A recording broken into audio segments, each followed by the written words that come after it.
Un capítulo muy profundo de las Sagradas Escrituras y como contexto quiero dejarles lo que cómo termina el capítulo anterior. Así que si ustedes ven en la pantalla, esto no está en la hojita, esto está en la pantalla. Capítulo 3, los últimos 2 versículos, por favor, si quieren pasar Leíamos en el capítulo 3, pero la sabiduría de lo alto es primeramente pura, después pacífica, amable, condescendiente, llena de misericordia y de buenos frutos, sin vacilación o sin variación, sin hipocresía, y la semilla cuyo fruto es la justicia se siembra en paz por aquellos que hacen la paz. Así termina el capítulo 3. Fíjense cómo comienza el capítulo 4. En el contexto también, si quieren pasar a la próxima, por favor. En el contexto de las mismas palabras del Señor. Bienaventurados los que procuran la paz, porque ellos serán llamados hijos de Dios. Los pacificadores, dice otra traducción. Fíjense cómo comienza el capítulo 4. ¿De dónde vienen las guerras? Si somos gentes de paz, si la sabiduría de lo alto es la que produce paz. ¿Por qué? ¿De dónde vienen las guerras y los conflictos entre vosotros? ¿No vienen de vuestras pasiones que combaten en vuestros miembros?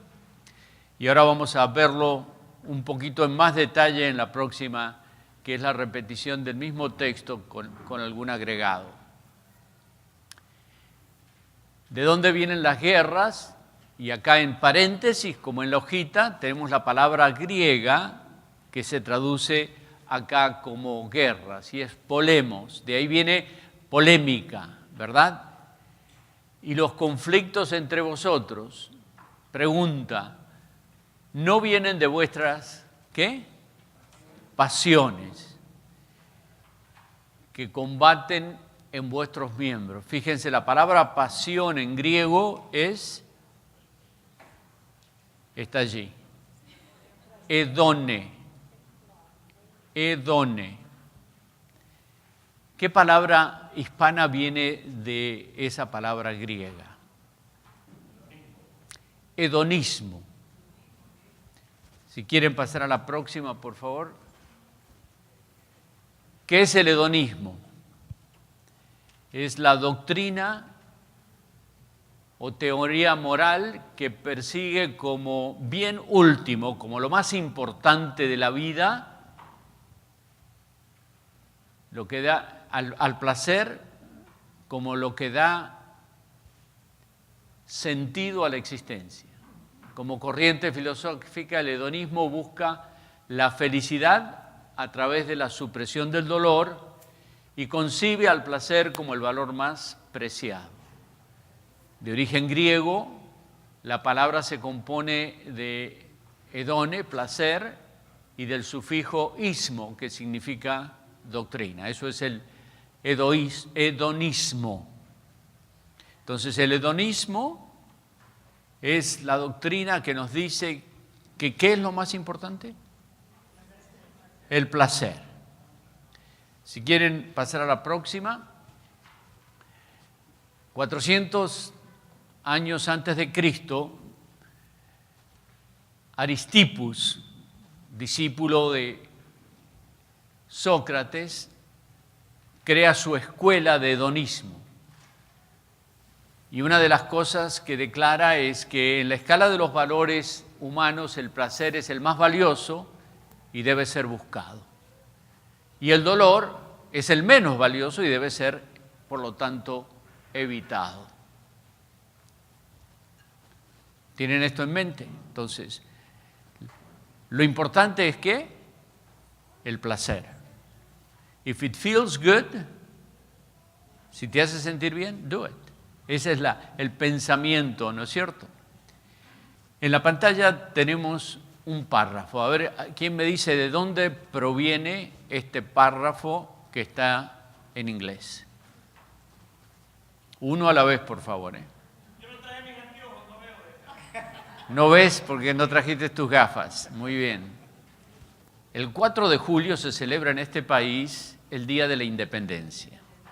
Hubo un documento de declaración de independencia. El segundo párrafo de la Declaración de Independencia dice las palabras que tenemos en pantalla, que tenemos o que sostenemos que estas verdades son evidentes por sí mismas. ¿Cuáles son? Que todos los seres humanos, todos los hombres, hemos sido creados en igualdad y que hemos recibido de nuestro Creador ciertos derechos de los cuales no podemos estar ajenos. Y declara 3 derechos. El primero es el derecho a la vida, el derecho y el derecho a ser felices. ¿No le suena eso como el hedonismo? Así que estamos protegidos por la Declaración de Independencia, que el objeto, que tenemos derecho ¿a qué? A ser felices. ¿Sí? Esto es lo que el mundo, la filosofía, pero no de hoy, de 400 años antes de Cristo nos dice. Me compré un auto nuevo. Hasta huele diferente.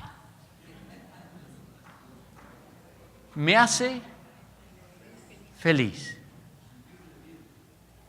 Lo disfruto, me hace feliz. Pasan varios años, tiene 124.432 millas, no funciona bien el aire, falla también el arrancar, me deja por la calle, entonces no me hace feliz. ¿Qué hago? Lo cambio por otro. Nos enamoramos. Éramos 2 adolescentes. Ella me hacía feliz. Ahora no me hace feliz. ¿Qué tengo que hacer?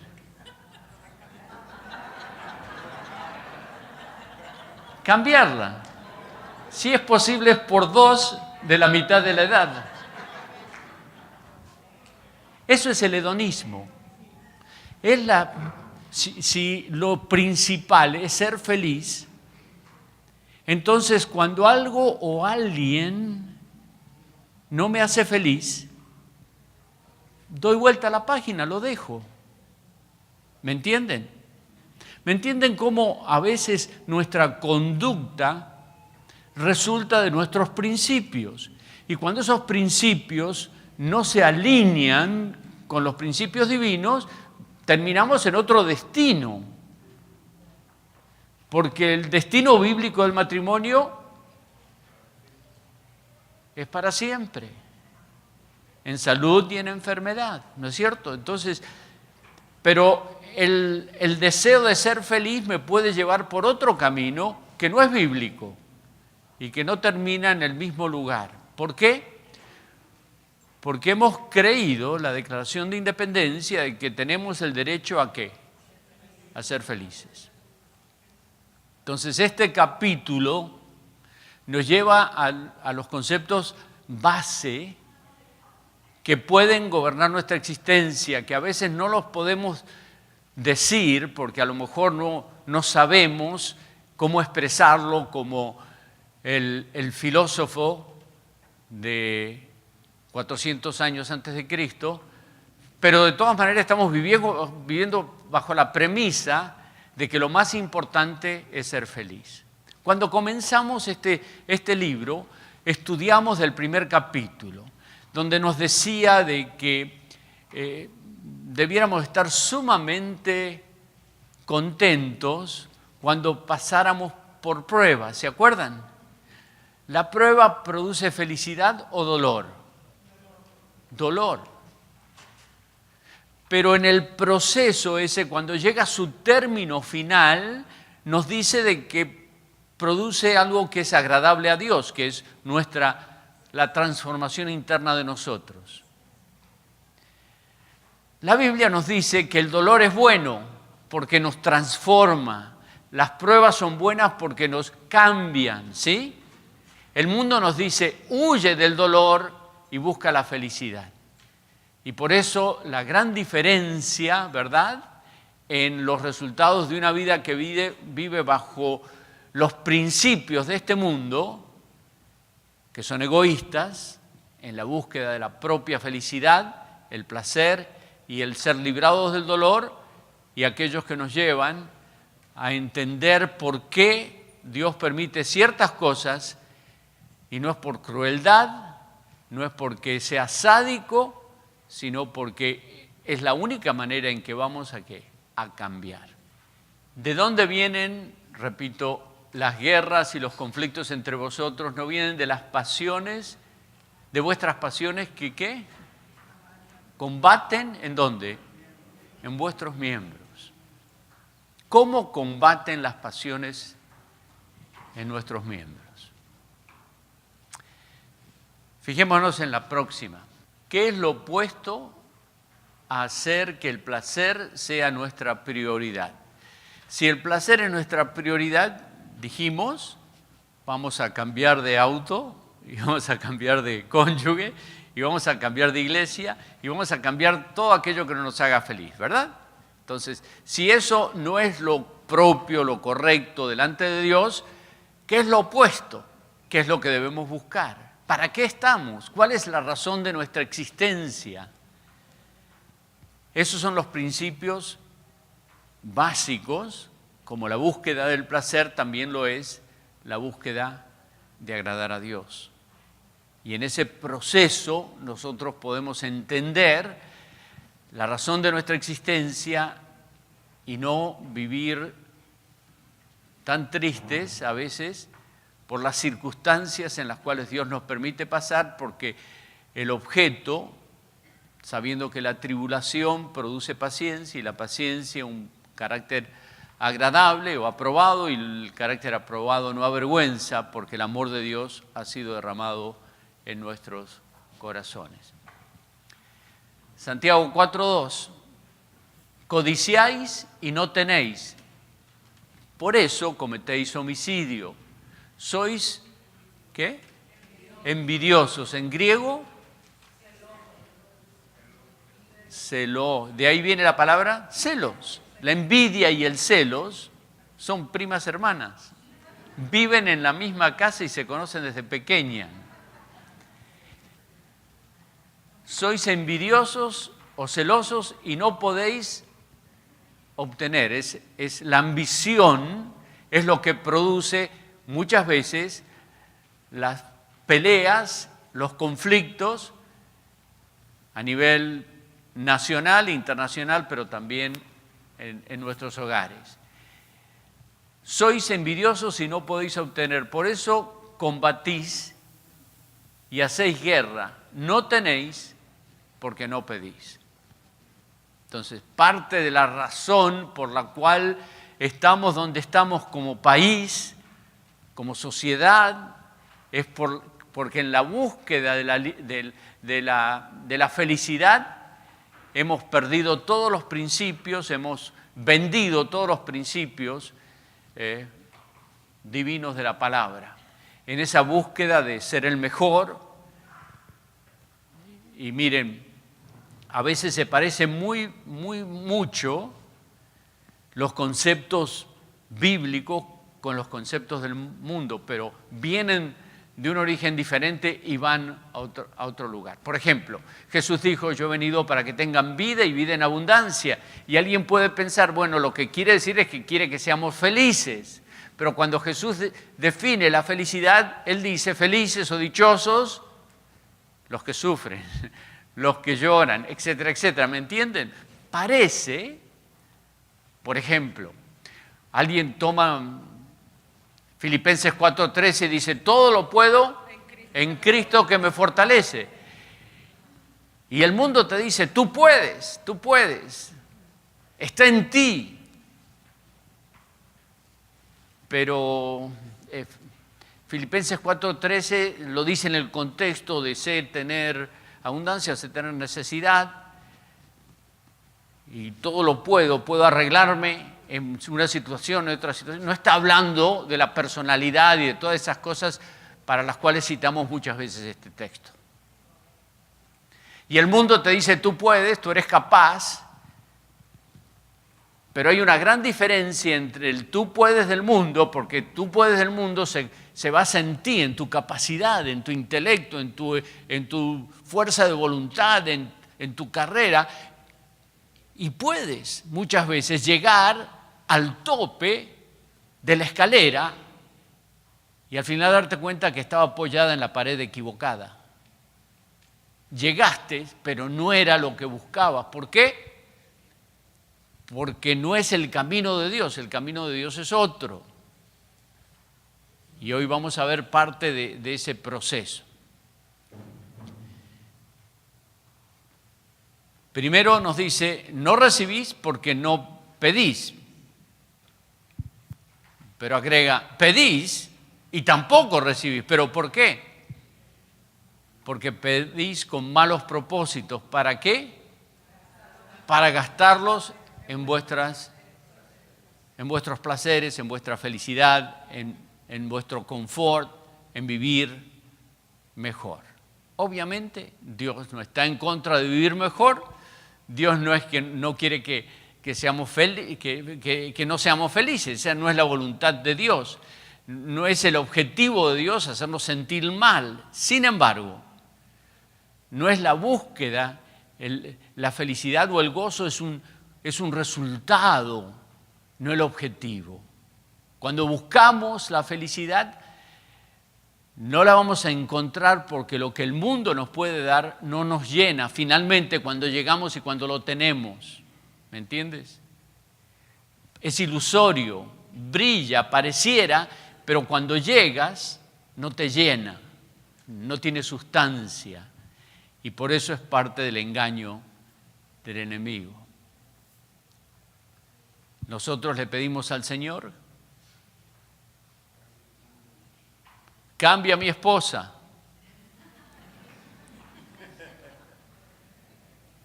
Pedís y no recibís porque pedís mal. ¿Cómo debíamos pedir? La próxima, por favor. Señor, cámbiame a mí. ¿Me entienden? Esa debe ser nuestra oración. Esa es la oración que Dios quiere contestar. Que nosotros seamos, no que el mundo cambie alrededor nuestro para que nosotros vivamos mejor, sino que nosotros seamos cambiados para poder ser llenos del plan, de la presencia, de la persona de Dios y ser verdaderamente gozosos, llenos, satisfechos. Es un nivel, es un sabor diferente al que el mundo da. Y esa es la gran diferencia del resultado. Uno es la escalera corta, que busca la satisfacción de uno mismo. El otro es la escalera larga, que busca la satisfacción de los demás. Y en ese proceso se distingue el que vive para sí mismo o el que vive para Dios, para los demás. Y a veces no se distingue porque nos vestimos igual, asistimos a la misma iglesia, trabajamos en el mismo lugar, somos voluntarios, etcétera, etcétera, pero nuestro ser interior no ha sido cambiado, transformado, nuestra motivación sigue siendo celos, envidias, etcétera, etcétera, el deseo de ser mejor que los demás, no mejor que mí mismo. Y buscamos que cuando no funcionan las cosas, que Dios cambie a los demás o que Dios cambie las circunstancias. Y lo que Dios quiere decir, lo que yo quiero es cambiarte a ti. Y ese debe ser el trabajo mayor en el cual nosotros tenemos que estar envueltos. A través de todo este libro, Santiago nos dice hermanos, hermanos amados, hermanos, hermanos, hermanos. Acá nos dice algo totalmente diferente. O almas adúlteras, ¿no sabéis que la amistad del mundo es enemistad hacia Dios? Por tanto, el que quiere ser amigo del mundo se constituye en enemigo de Dios. El hedonismo, si tú quieres la búsqueda de tu propia felicidad, vas a obtener probablemente muchas satisfacciones humanamente hablando, podría ser, pero te estás yendo por otro camino que es no de amistad con Dios, sino de enemistad con Dios. Entonces tú tienes que escoger, y probablemente no haya lección más profunda para el cristiano que esta, el escoger para quién vivo. ¿Para qué vivo? Si para ser feliz o para agradar a Dios o para servir a Dios. Y es en esa encrucijada, en esa encrucijada del camino, estás solamente tú. Y tú tienes que decidir con tu vida para qué. ¿Cuánto tiempo Dios te dejará en este mundo? ¿Para qué? ¿Quieres ser la persona más rica del cementerio? Acumula, acumula. ¿Para qué? ¿O quieres gastártela en sí mismo, en el concepto hedonista de placer y huir del dolor? Has vivido circunstancias difíciles. Dios te ha librado de esas circunstancias difíciles. Esas son las credenciales, los ID para servir a otros.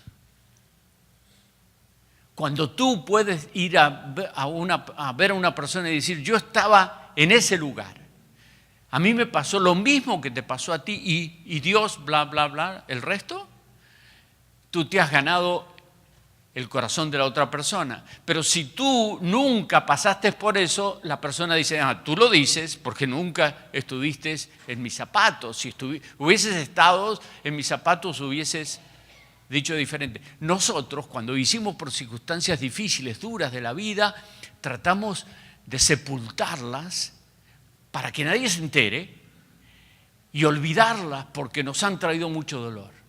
Y Dios quiere que utilices precisamente todos los fracasos, todos los dolores, todos los problemas que has tenido. A lo mejor te los buscaste, pero Dios lo permitió y se constituyen ellos en las credenciales para que tú vayas a otro y le digas, yo estuve en tu lugar y Dios hizo esto, esto y esto en mí. No desperdicies tu pasado, porque tú tienes en tu caja de herramientas muchas circunstancias que Dios puede usar porque te ha dado la credencial, te ha acreditado para hablar del tema.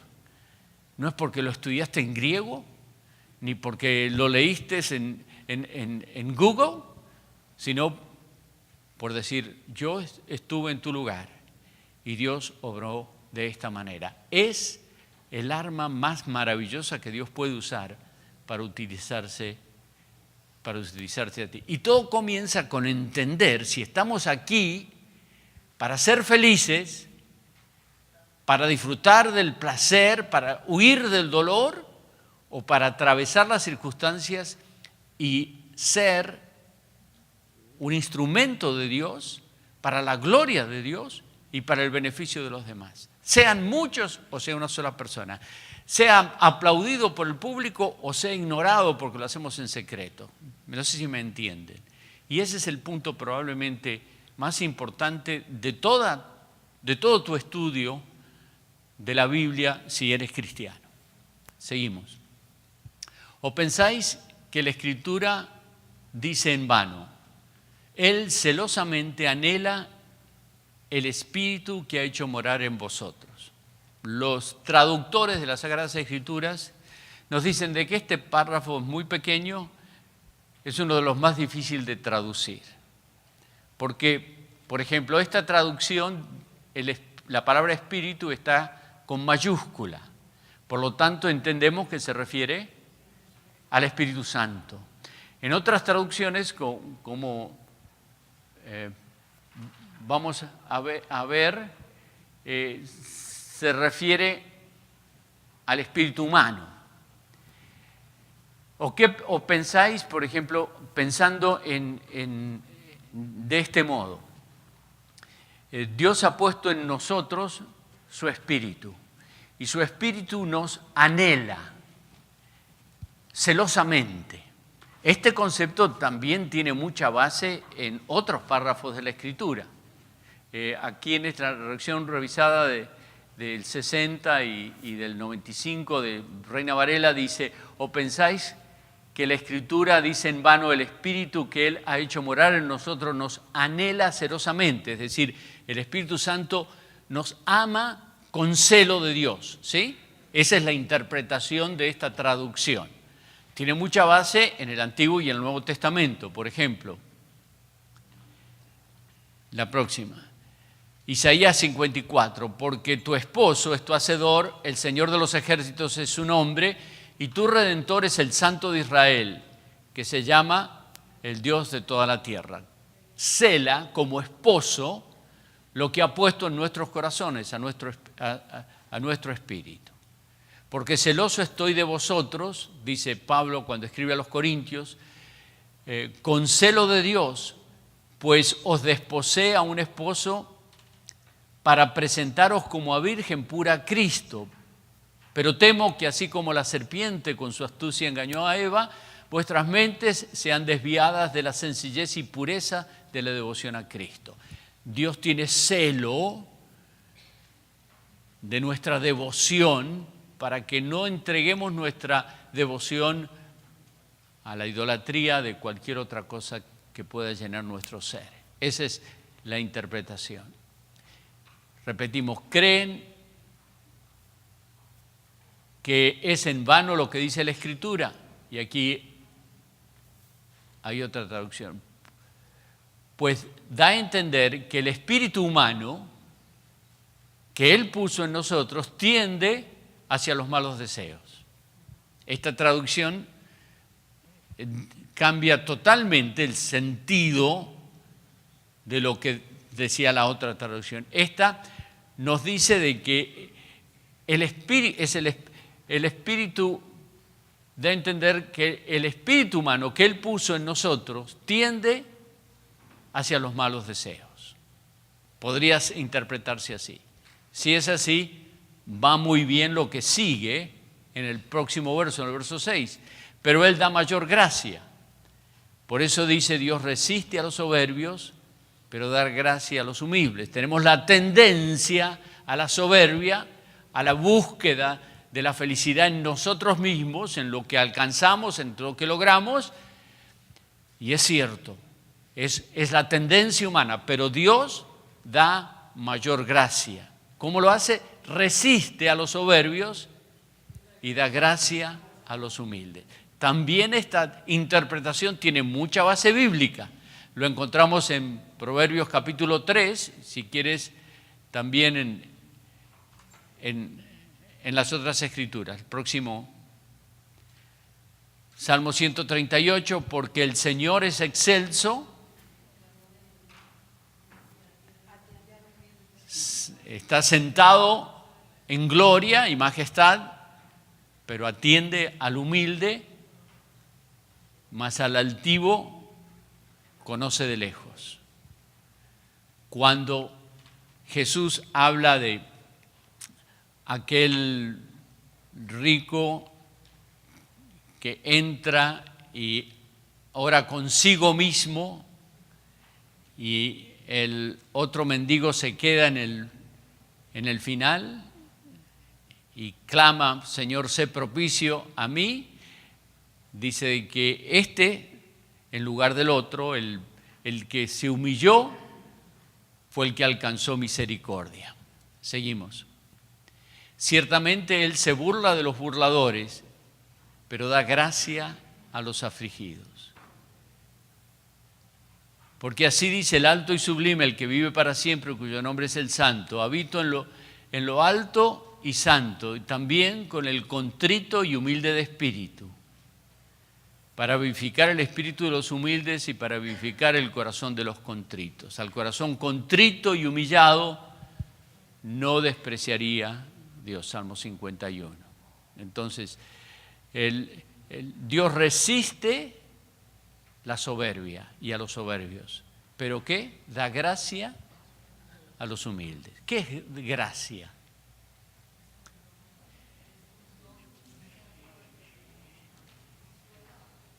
De los dones de Dios, probablemente de los más preciados es la gracia de Dios. La gracia nos permite relacionarnos. El orgullo nos separa, la vanidad nos separa. Sin embargo, el mundo nos lleva a creer en nosotros mismos. La corriente del mundo que les decía anteriormente, a creer en nosotros mismos. Tú puedes, tú lo puedes lograr, para inflarte tu ego.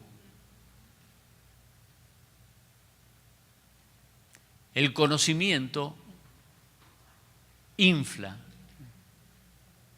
pero la gracia, pero el amor edifica, la gracia edifica. Seguimos. Someteos a Dios, resistid al diablo y huirá de vosotros. Y la pregunta es, ¿cómo resistimos al diablo? Y 1 Pedro nos dice, si quieres,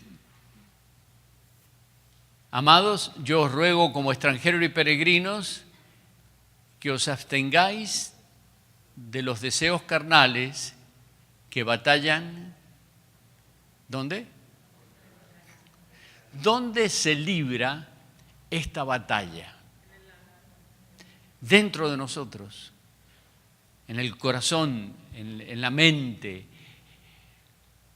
Por eso Jesús, cuando lo criticaban porque sus discípulos comían el día de reposo grano que frotaban con las manos, les dijo, no es lo que uno come lo que contamina al hombre. Es lo que sale de la boca, porque de la abundancia del corazón habla la boca. Y es ahí donde tenemos que ganar la batalla. Si ganamos la batalla en la mente, en el corazón, hemos ganado la batalla. Si no, a lo mejor estamos reprimidos de hacer las cosas malas, pero por dentro seguimos sucios. ¿Me entienden? Y de ahí la importancia de que la transformación sea de adentro para afuera, para que la gloria y el poder sean de Dios. Y resistimos al diablo cuando dentro, en el dialoguismo interno de la mente, logramos invocar el nombre de Dios y el Espíritu Santo para ser librados de la carnalidad. Acercaos a Dios, ¿y qué? El cielo es un espejo. Tú te acercas y Él se acerca. Tú te alejas y Él se aleja. ¿Me entiendes?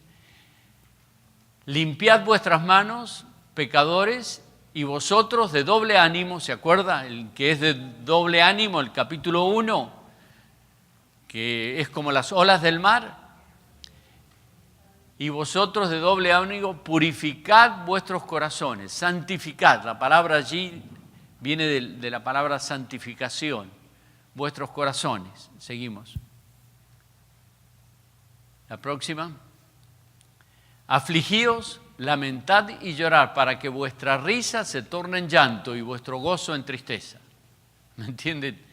El hombre en el hedonismo busca la alegría y el gozo.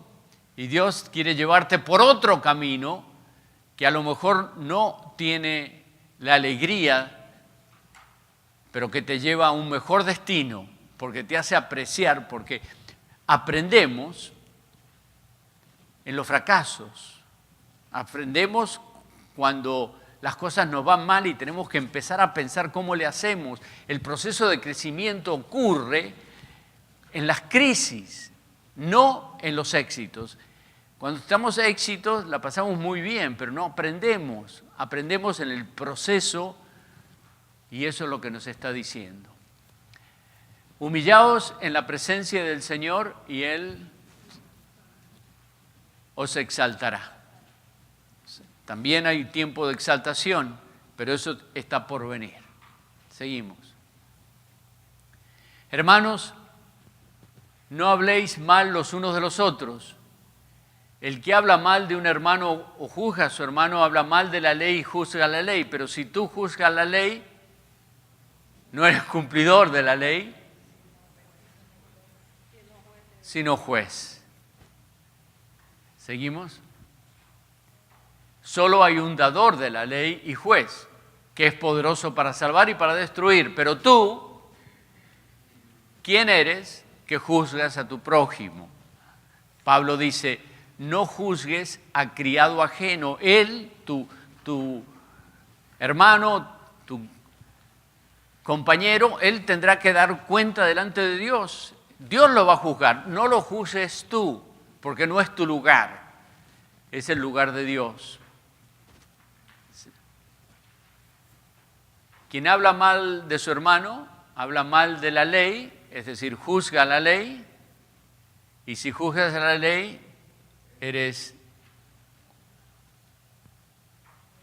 no eres cumplidor, sino juez de la ley. Y hay un solo juez, que es Dios. El resumen precisamente de todo esto. ¿Seguimos? En estos pocos versículos se nos dan 10 mandamientos, 10 imperativos. Los vemos rápidamente. Someteos a Dios, verso 7. Resistid al diablo, el mismo versículo. Acercaos a Dios. Limpiad vuestras manos. Purificad vuestros corazones. Afligíos. Lamentad. Llorad. Vuestra risa se torna en llanto y vuestro gozo en tristeza. Humillaos en la presencia de Dios. 10 mandatos en un puñado de versos. El problema, los conflictos entre nosotros, cuya fuente, cuya razón es la búsqueda del placer, y la solución es someternos a Dios, resistir a Dios y acercarnos a Dios.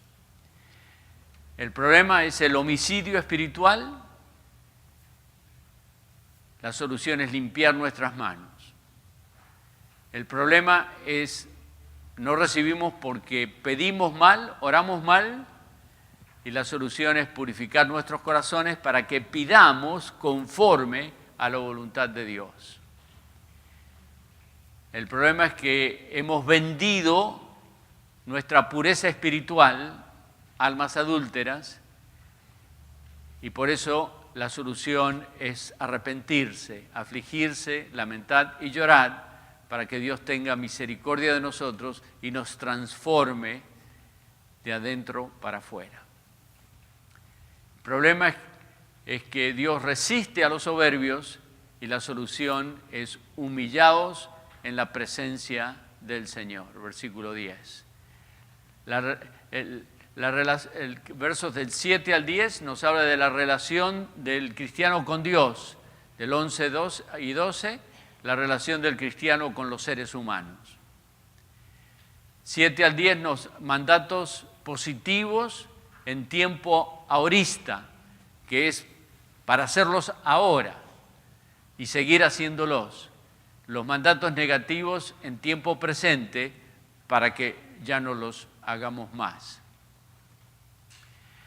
El resto del capítulo y hasta el capítulo 5, verso 9 nos habla de la brevedad de la vida y planear para lo que permanece. El Sermón del Monte nos dice Jesús, no acumuléis tesoros en la tierra donde la polilla y la rumbre destruyen y donde ladrones penetran y roban, sino acumulaos tesoros en el cielo donde ni la polilla ni la rumbre destruyen y donde ladrones no penetran ni roban, porque donde esté tu tesoro, allí estará también tu corazón. Y va a hablar en el resto de este capítulo y en el principio del capítulo que viene de las riquezas. Y todo el que oye estas palabras, termina el Sermón del Monte y no las pone en práctica, será semejante a un hombre insensato que edificó su casa sobre la arena. Y ya vemos los resultados, ¿no es cierto? Cayó lluvia, vinieron los torrentes, soplaron los vientos y azotaron sobre aquella casa y cayó, y grande fue su destrucción. Pero todo aquel que escucha y pone en práctica, le compararé a un hombre prudente que edificó su casa sobre la roca. Oíd ahora los que decís, hoy o mañana iremos a tal o cual ciudad y pasaremos allí un año y haremos negocio y tendremos ganancia y compraremos una casa y volveremos a nuestro país. Esto tiene mucho que ver con la personalidad de los judíos, emprendedores, negociantes, que hacían sus planes a largo plazo de comprar y vender y mover el negocio humano.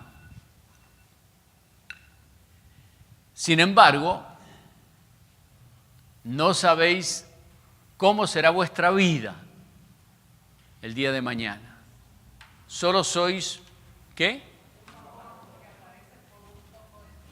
Un vapor, una neblina.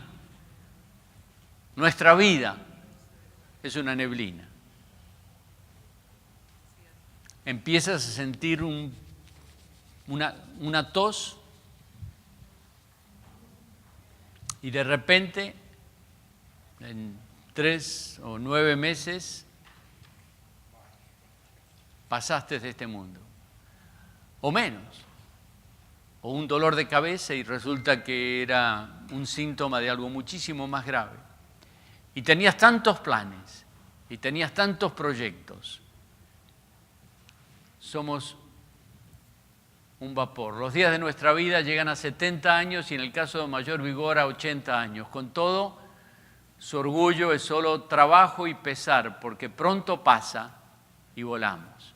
Y el verso 12 del Salmo 90 dice, enséñanos a contar de tal modo nuestros días que vivamos con sabiduría cada día, porque no sabemos el día de mañana. Seguimos.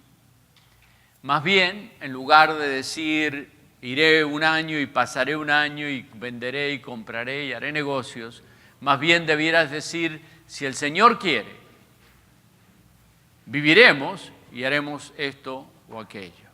Pero esto no es solamente un añadido a la frase, decir, bueno, si Dios quiere. Es entender que nuestra vida es frágil y que realmente es por la misericordia de Dios que podemos pasar adelante o no en un proyecto o en una mudanza, etc.